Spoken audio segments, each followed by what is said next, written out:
ঘরে থাকা উপকরণ দিয়ে ফ্রাইড রাইস রান্না করব। তা প্রথমে একটা প্যান দিয়ে দিয়েছি কড়াই, এবার সয়াবিন তেল দিয়ে দিলাম।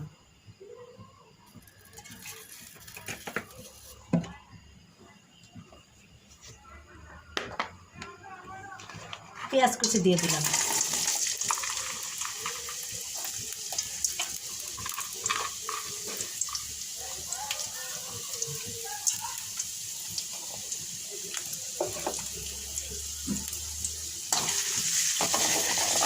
একটু সিদ্ধ করে নেব।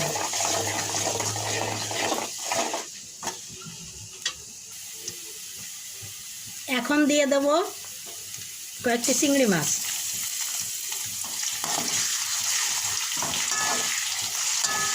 চিংড়ি মাছের সামান্য একটু লবণ দিয়ে দিচ্ছি।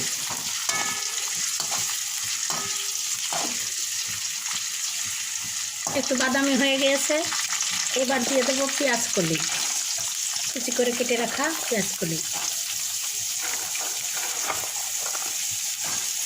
আর সেই সঙ্গে গাজর কুচি।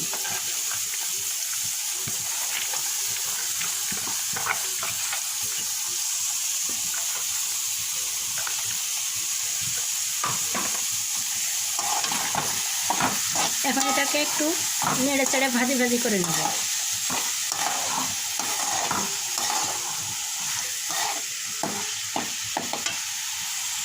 স্বাদ মতো লবণ দিয়ে দেবো। একটি কাঁচামরিচ চিড়ে দিয়ে দিলাম। বেশি ঝাল করব না, আজ নাতনির আমার জন্মদিন, তো আমাকে বলেছে নানি একটু ফ্রাইড রাইস করে দাও, তাই আমি ঘরে থাকা উপকরণ দিয়ে সহজেই রান্না করে নিচ্ছি আমার মতন করে, তাই আপনাদের সঙ্গে একটু শেয়ার করছি।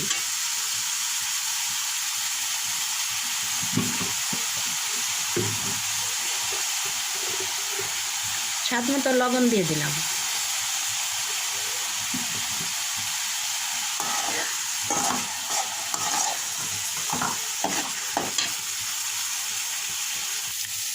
এইবার ফেটা ডিম দিয়ে দিলাম মাঝখানে, দিয়ে এটাকে মিশিয়ে দিলাম।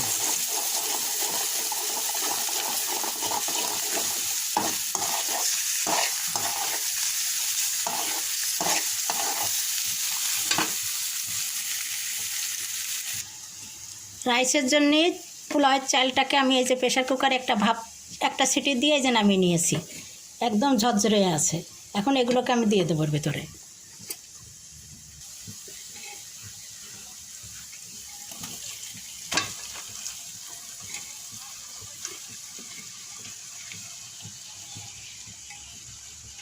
এবার ভালোভাবে মিশিয়ে দেব।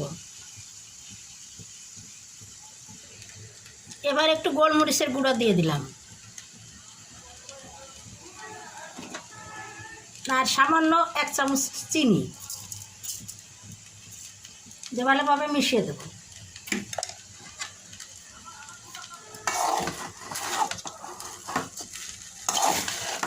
তাহলে হয়ে গেল ঝটপট ঘরে থাকা উপকরণ দিয়ে ফ্রাইড রাইস।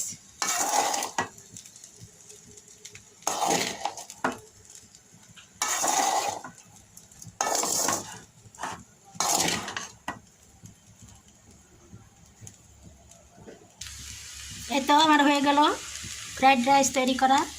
তাহলে আজকের রেসিপি যদি আপনাদের কাছে ভালো লেগে থাকে তাহলে অবশ্যই আপনারা আমার চ্যানেলকে লাইক, কমেন্ট, শেয়ার ও সাবস্ক্রাইব করে আমার পাশে থাকবেন।